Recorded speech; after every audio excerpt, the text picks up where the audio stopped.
नसीबे दुश्मना, हुजूर की तबीयत? हमें तुम्हारी खिदमत और मिजाज पुरसी की कतई जरूरत नहीं है।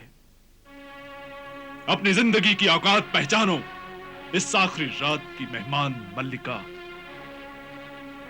हम जिस मकसद से आए हैं उसे जल्दी से बयां करो। नजर नीची रहे, जाती गुफ्तगू खत्म। जल्दी से किस्से को बयां करो। फिर क्या हुआ?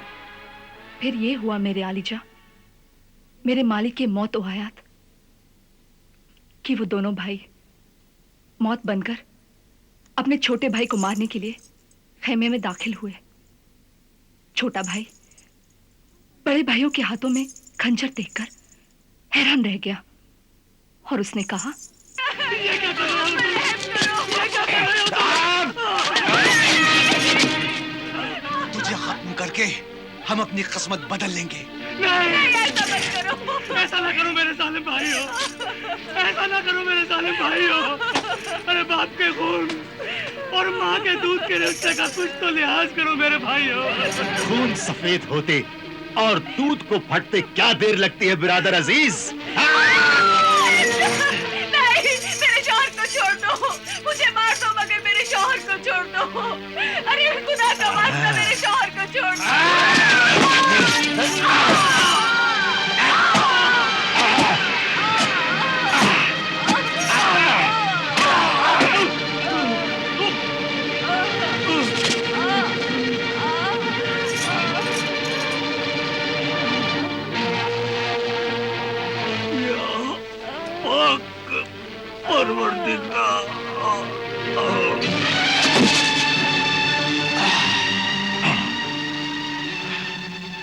अब इन दोनों लाशों का क्या करें?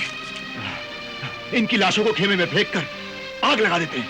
हाँ, और जल्दी से फरार हो जाते हैं। चलो चलो।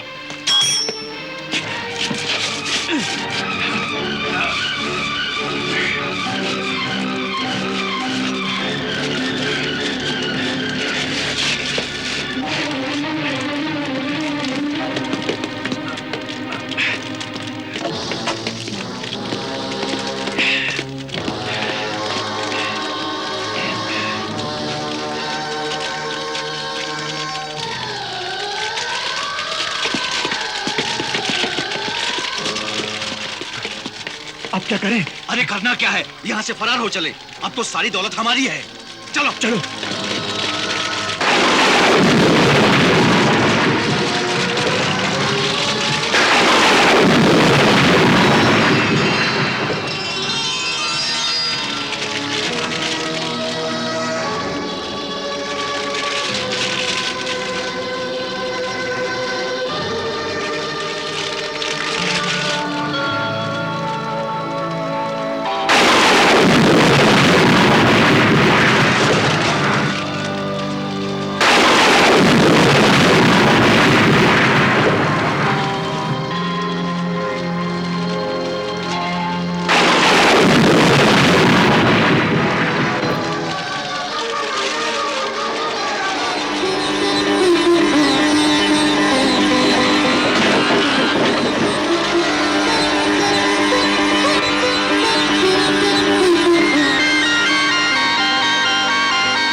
कौन हो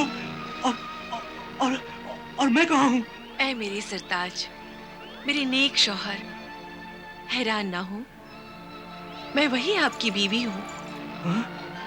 परिस्तान के हाकिम की बेटी फरजाना परी हूँ। परी? तुम परी हो? हाँ मेरे सरताज, मैं परी हूँ। मेरी भी एक नसीहत आमोज कहानी है। मैं बहुत मगरूर परी थी। परिस्तान में रहने वालों को ही अच्छा और आला समझती थी। दुनिया में रहने वाले इंसानों को बहुत बुरा और कमतर समझती थी। एक फकीर इंसान की मैंने बहुत बेइज्जती की। उसने मुझे बद्दुआ दी कि तेरे खूबसूरत पर बाजुओं से निकलकर गिर जाएं। हाँ?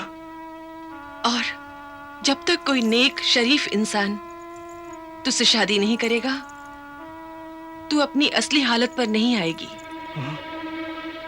और मुझे इंसानों की दुनिया में गुलामों का कारोबार करने वाले इलाके में फेंक दिया। और फिर आपने बगैर किसी लालच के मुझे उन हवस के भेड़ियों से बचाया। और मुझे यकीन आ गया कि दुनिया अच्छे और नेक इंसानों से खाली नहीं है। लेकिन अब जब तक कि मैं आपके उन दगाबाज नमक हराम जालिम भाइयों को मार न दूं, मेरा कलेजा ठंडा नहीं होगा। नहीं नहीं, उन्हें नहीं मारना, वो मेरे भाई हैं।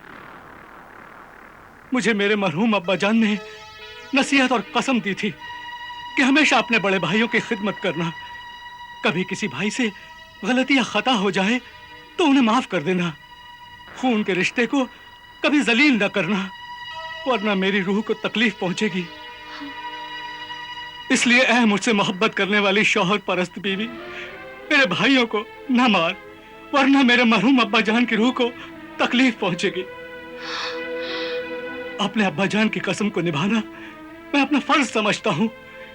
उन भाइयों से मेरा खून का रिश्ता है। मगर वो तो हमेशा आपके खून के प्यासे हैं। वो अब्बा जान मरहूम की नसीहत, मोहब्बत और कसम सब कुछ भूल गए हैं। वो भूल गए हैं, मगर मैं तो नहीं भूला। खून के रिश्ते कुछ दिनों तक भुलाए जा सकते हैं, मगर मिटाए नहीं जा सकते। इसलिए ऐ मेरी शरीक जिंदगी, मेरे भाइयों की जिंदगी खत्म न करना। ऐ मेरी जिंदगी के मालिक, मेरे नेक शौहर, आपने हुक्म दे दिया है तो अब मैं उन्हें नहीं मारूंगी। मैं आपसे वादा करती हूँ कि मैं उन्हें जिंदा रखूंगी। आइए पहले आपके घर चलते हैं।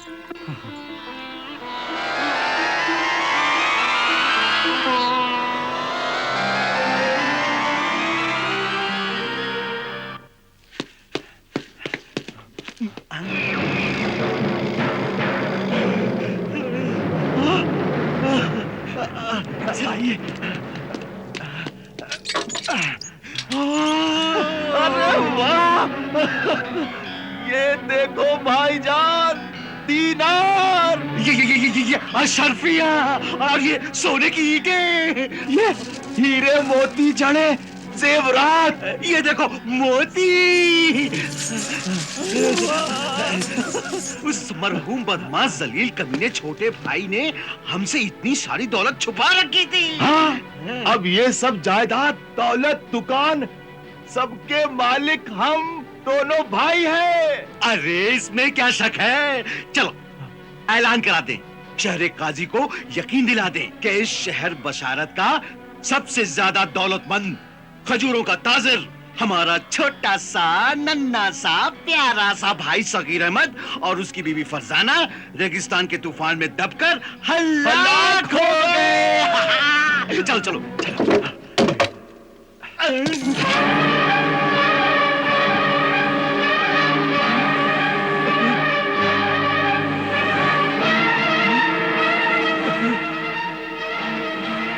खुदा के फजलो करम से तुम्हारा भाई जिंदा है। जिंदा है? तुम कौन हो? मैं उनकी बीवी फरजाना परी हूँ। परी? बीवी मरकर परी हो गई। अरे क्यों झूठ बोल रही हो हमसे? झूठ तो तुम जिंदगी भर अपनों से, गैरों से, खुदा से, अपनी तकदीर से बोलते रहे हो। इंसान और खुदा को धोखा देने वाले मेरे नेक शौहर के लालची, हासिद, कातिल, बेरहम भाइयों, अब तुम अपने अंजाम को धोखा नहीं दे सकते।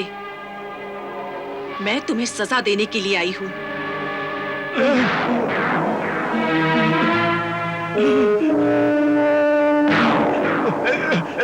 नहीं नहीं, हमें सजा मत दो, हमें माफ कर दो। हम तौबा करते हैं, हमें एक मौका और दो, एक मौका। ताकि तुम फिर से मेरे नेक शौहर को मारने की कोशिश करो। नहीं नहीं नहीं नहीं, नहीं, हम पर यकीन करो, हमें सिर्फ एक बार आजमाओ। अक्लमंदी तो यही है कि आजमाए हुए को फिर से आजमाना नहीं चाहिए। बन जा सगे से आ, सगे से आ, सगे से आ।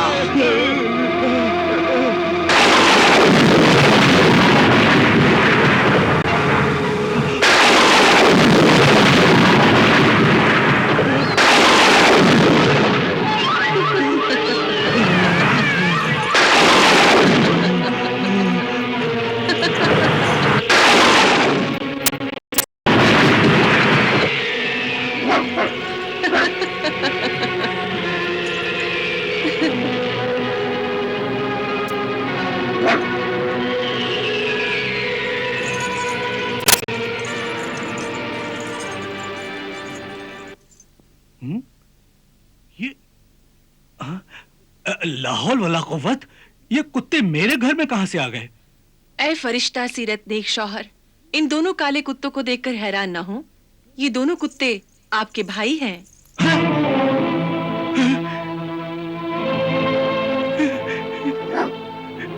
ये मेरे भाई हैं।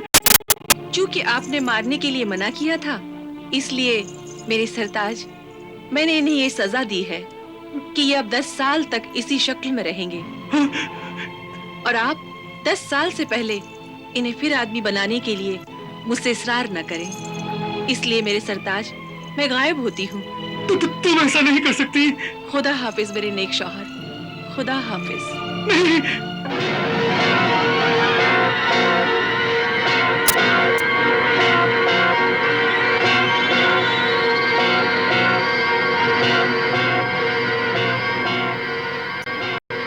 बेशक तुम्हारा किस्सा अजीबो गरीब है और दर्दनाक भी है, इसलिए वादे के मुताबिक सौदागर का आधा गुनाह माफ करता हूं।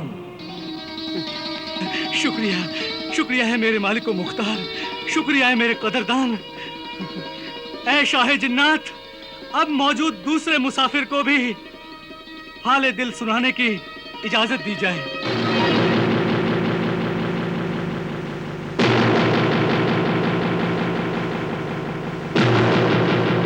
इजाजत है। शुक्रिया ऐ शाह जिन्नात, मुझे इजाजत देकर तूने अपने रहम दिल होने का सबूत दिया है, इसलिए मैं तेरा फिर से शुक्रिया अदा करता हूं। ऐ ज़मानो वादे के पाबंद शहंशाह जिन्नात, मेरा किस्सा सुनने से पहले की तरह तुम मुझसे वादा कर, अगर मेरा किस्सा मेरे साथी मुसाफिर के किस्से से भी ज्यादा हैरतनाक और इबरतनाक होगा, तो तू इस नेक सौदागर का बाकी गुनाह भी माफ कर देगा।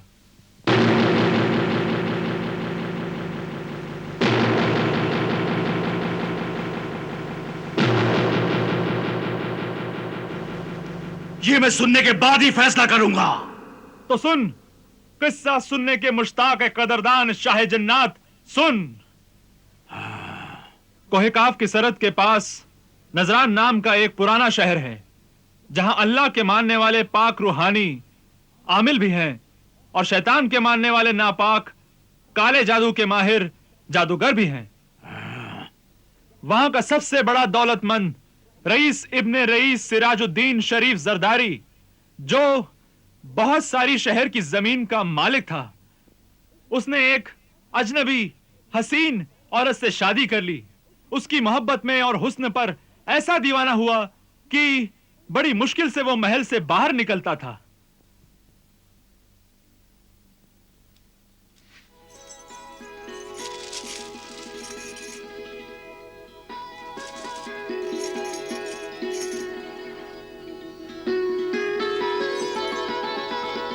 मेरी खुशियों के ताजदार, मेरी जिंदगी के सरताज, क्या वाकई आप जा रहे हैं? हाँ दुरक्षा।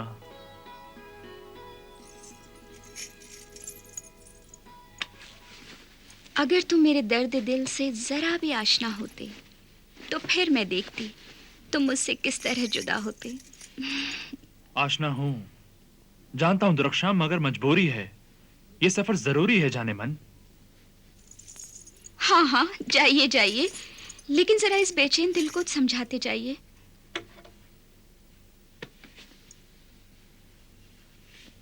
प्यार की नजरों से जरा मुस्कुराइए। हम आपकी मुस्कुराहट को अपनी आंखों में बंद कर लेंगे तो आपका इंतजार सहल हो जाएगा।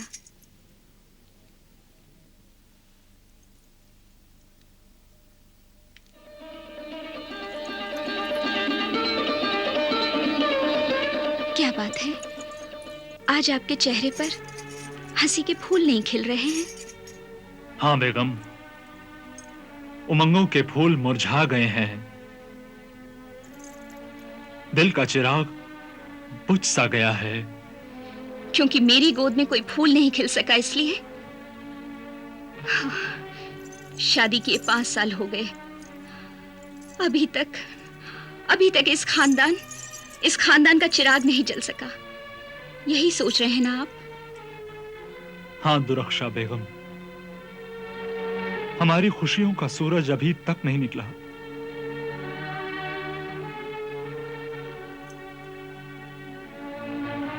ये दौलत, ये शान और शौकत सब बेकार है।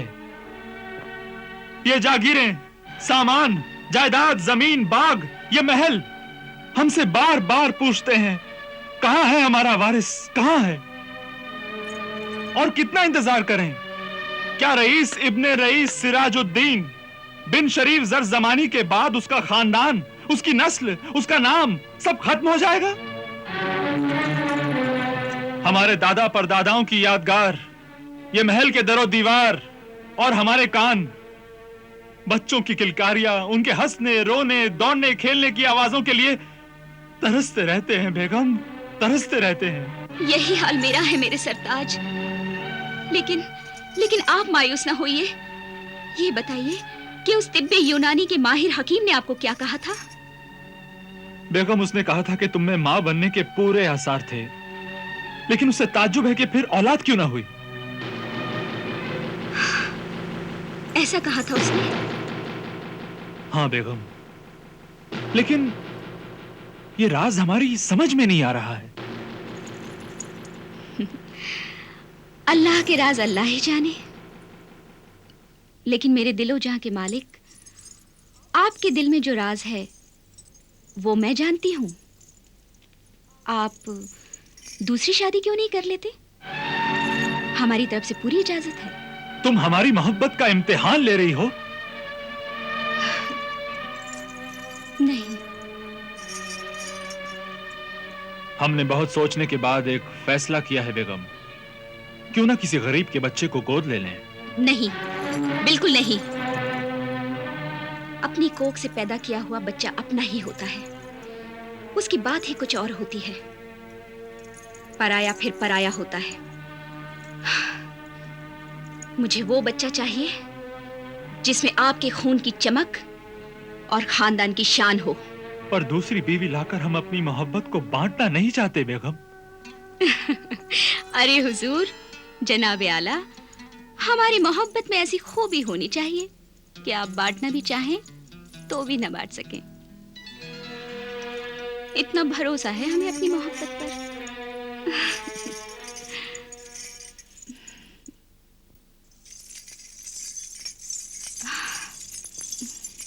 हुजूर, सवारी तैयार है। हम इजाजत चाहेंगे। खुदा हाफिज। खुदा हाफिज।